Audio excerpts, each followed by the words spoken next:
ականատես եղել է ինքս նախկինում եւս։ Այս որոշումը տարբերվում է մեկ կարևոր հանգամանքով, ցավոտ հանգամանքով։ Այն կայացվեց 2026 թվականի հուլիսի 4-ին Սահմանադրության օրվան ընդառաջ։ Եվ Սահմանադրության օրվան ընդառաջ արձանագրվեց, որ Հայաստանում կա Սահմանադրություն, կա Սահմանադրական դատարան, բայց չկա Սահմանադրականություն, չկա Սահմանադրական արդարադատություն։ Սահմանադրական արդարադատության համար առաջնային է իհարկե Սահմանադրական դատարանի կազմի լեգիտիմության խնդիրներ, որը ցավոք չհաղթահարվեց։ Սահմանադրական դատարանը հենց ինքը հրաժարվեց իր իսկ կազմի լեգիտիմության խնդիրը հաղթահարել։ Այն, որ այս ընտրություններին ընտրախախտումների հետ կապված հանգամանքները անվիճելի էին, կարծում եմ ակնհայտ է։ Այն խնդիրները, որոնք մենք ներկայացրել էին, գնահատողական դատողությունների տիրույթից դուրս էին։ Դրանք ակնհայտ էին, դրանք հայտնի էին, պարզապես դրանք պետք է նաև իրավական կերպով ճիշտ ամրագրվեր։ Եվ դա ամրագրվեց։ Արդյոք դա տվեց այն արդյունքը, որը կլիներ արդարության պահանջի բավարարումը, ոչ։ Սա խոսում է համակարգային խնդիրների մասին, որը մենք ունենք Հայաստանում։ Հնարավոր է այս Սահմանադրական դատարանում տևած դատական նիստերը մեր մի քանի այլ նաև հայրենակիցների համար լինեին ինչ-որտեղ ճանաչողական։ Հնարավոր է։ Դա անհրաժեշտ էր, կարծում եմ այո։ Ըստ ձեզ բարձր դատարանի վրա քաղաքական ազդեցություն եղել է թե ոչ։ Բարձր դատարանի դատավորներից մեկի նույնիսկ հարցադրումները քաղաքական իշխանության խոսույթից էին։ Հետևությունները թողնում եմ ձեզ։ Սպասելիքներ չունեին, ընդդիմադիրները ոչ մեկ չուներ, այս գործընթացը ինչի համար նախաձեռնել։ Կներեք, բայց սպասելիքներ ընդհանրապես չունենալու տրամաբանությունը ես չեմ կիսում, բայց սպասելիքներ ունենալու նաև մոտեցումը պետք չի նույնացնել ռոմանտիզմի հետ կամ իրականությունը, այսպես ասած, պատշաճ չգնահատելու հետ։ Մեկ հարց կար, որը բոլորի համար անվիճելի էր։ Պայմանական հավանականությունը, որ Սահմանադրական դատարանը կունենար այդ քաջությունը, անվավեր ճանաչելու ընտրության արդյունքները։ Իդեպ, չէ, հարցադրումը մինչև վերջ թույլ տվեք պատասխանեմ։ Արդյոք այդ քաջությունը կունենար թե ոչ, շատ նվազ մակարդակի էր։ Արդյոք երկրորդ փուլի հնարավորության քաջությունը կունենար մի փոքր ավելի բարձր, բայց մանդատների բաշխման կարգի հետ կապված հարցը դա նույնիսկ կենտրոնական ընտրական հանձնաժողովի համար ակնհայտ էր։ Այսինքն կենտրոնական ընտրական հանձնաժողովի ցանկացած անդամ գիտակցում է, որ վաղ թե ուշ այս հարցի վերաբերյալ իրենք ստիպված են լինելու տալ պատասխաններ, որովհետև երբ անվավեր է ճանաչվում ընտրական տեղամասի արդյունքները կենտրոնական ընտրական հանձնաժողովի նախաձեռնությամբ, որը էական ազդեցություն է ունենում ընտրության ընդհանուր ելքի վրա, պետք է լիներ վերաքվեարկություն, բայց դա չեղավ։ Այն, որ այդ ամենը շտկելու հնարավորություն ուներ Սահմանադրական դատարանը, եւ ես ինչ որտեղ հակված եմ կարծելու, որ կենտրոնական ընտրական հանձնաժողովն էլ էր ցանկանում, որ այդպես լիներ, անդամները, որ հետագայում այդ հարցադրումները իրենց չներկայացվեն։ Հայաստանի հաջորդ քայլերը Ժորժան, հարց եմ տալիս։ Հարցը ձեր։ Շատ լավ, ես ընդհանուր առմամբ պատասխանեմ,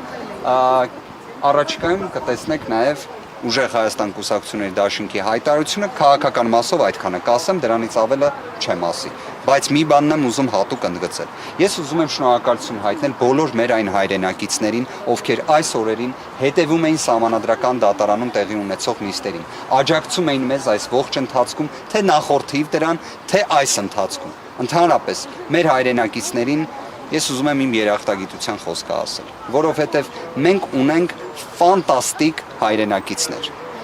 Մենք պարզապես ունենք մի իրավիճակ, որ մեր հայրենակիցներին նաև կարողանում են վախեցնել, տեղ-տեղ կենսաթոշակով կաշառել։ Ցավոք այդպես է, բայց մի բան էլ նաև բոլոր այն ընդդիմադիր մեր հայրենակիցներին, ովքեր իրենց քվեն տվել էին ընդդիմադիր ուժերին, սիրելի հայրենակիցներ, իմացեք, որ այն հայտարարությունը, որը տեղի էր ունեցել, որը զրպարտչական էր, որը վիրավորական էր, որը անընդունելի էր, իբրև ընտրակաշառքների հետ կապված, հերքվեց Սահմանադրական դատարանում։ Եթե այսպես ձևակերպեմ, եթե կար մի կարևոր հանգամանք, որ կարող էր արձանագրվել այս Սահմանադրական դատարանում նիստերի ընթացքում, Դրանցից մեկը նաև թող դա լինի, որովհետև քաղաքացիական պայմանագիրը ուղիղ հրաժարվեց իրենց այդ հայտարարությունից, ինչ որ իմաստով վերականգնելով մեր հայրենակիցների վիրավորված պատիվն ու արժանապատվությունը։ Դա տեղի ունեցավ այս սահմանադրական դատարանում, քանի որ ընտրակաշառքների հետ կապված այդ ամեն կերպ փչված փուչիկը վերածվեց դրվագային մի քանի դեպքերի, պարզվեց էական ազդեցություն որևէ կերպ չի ունեցել ընտրության արդյունքների վրա։ Մի փոքր խումբ դեպքեր, որոնք կրկին կասեմ առիթից օգտվելով ուժեղ Հայաստան կուսակցությունների դաշինքի հետ զրո առնչություն ունեցող, զրո։ Պարոն Վարդանյան, քանի որ սահմանադրական դատարան դիմաց ուժերից շատերը արդեն իսկ կանխատեսում էին սահմանադրական դատարանի որոշումը եւ հայտնել էին, որ որոշումից հետո իրենց նաեւ մանդատները վերցնել չվերցնել, դա դուք նշեցիք, որ հայտարարության process-ն է, բայց պատրաստ է որոշումը արդեն իսկ։ Ոնց դուք տեսաք, մենք ի տարբերություն քաղաքացիական պայմանագիր կուսակցության այդ մշակույթը փորձում էինք իսկապես որ ձևավորվի Հայաստանում, որ դեռևս սահմանադրական դատարանի որոշում չլինելով որևէ նման մի հանգամանք հաստատված չհամարվի։ Եղավ որոշումը, ըստ դրա արդեն կլինի նաև հաջորդի գործողությունները։ Այլ հարց, որ մենք բոլոր հնարավոր սցենարները դիտարկում ենք իհարկե, բայց վերջնական որոշումները բնականաբար պետք է կայացվեին այս որոշումից հետո։ Այսքանը սիրելի գործընկերներ, վերջին հարցը։ Շատ լավ, նախավերջին Սահմանադրական դատարանի մասին օրենքում այդ մանդատների վերաբաշխումը, օրինակ ինչ կարող էր անել, ճանաչեր, արդյունքներ անվավեր եւ ինքը վերաբաշխեր մանդատները։ Տեսեք գործընկերներ, իրավական առումով պարզաբան եմ։ Կենտրոնական ընտրական հանձնաժողովի ընդունած խայտառակ որոշումն էր, որ սահմանադրական դատարանի արդարադատության առարկան էր։ Այդ որոշումը ճանաչվում էր անվավեր, սահմանվում էր մանդատների բաշխման նոր կարգ։ Այն կարգը, որը պարտավոր էր սահմանել կենտրոնական ընտրական հանձնաժողովը։ Այո, որովհետև անվավեր եթե չէին ճանաչվում այդ երկու ընտրատեղամասը, երեքն է չեմ ասում, երկուսը, Բարգավաճ Հայաստան կուսակցությունը այդ շեմը հաղթահարել էր։ Իդեպ ստացվում է առաջին անգամ, սա իդեպ Թող որևէ մեկը չմեկնաբանի, որ Հայաստանում նախկինում ընտրությունների ժամանակ ես ասում եմ խախտումներ չեն եղել։ Խախտումներ եղել են։ Սահմանադրական դատարանը բազմիցս դա արձանագրել է։ Իդեպ ի տարբերություն հենց այն անձանց, ովքեր այսօր սահմանադրական դատարանում պաշտպանում էին այն ընտրական օրենսգիրքը, որը քննադատում էին նախկինում եւ այլն, այդ այսպես ասած կարծիքների փոփոխականությունը դնենք մի կողմ։ Ընտրական օրենսգրքի հետ կապված խնդիրներ սահմանադրական դատարանը նախկինում էլ արձանագրել է։ Այստեղ խնդիրը ուրիշ բանում է, որ նույն այդ ընտրական օրենսգրքի տրամաբանության ներքո չի եղել դեպք, որ ուժը հաղթահարի ըստ քաղաքացիների քվեի անցողի քշեմը, բայց կենտրոնական ընտրական հանձնաժողովը խլի այն։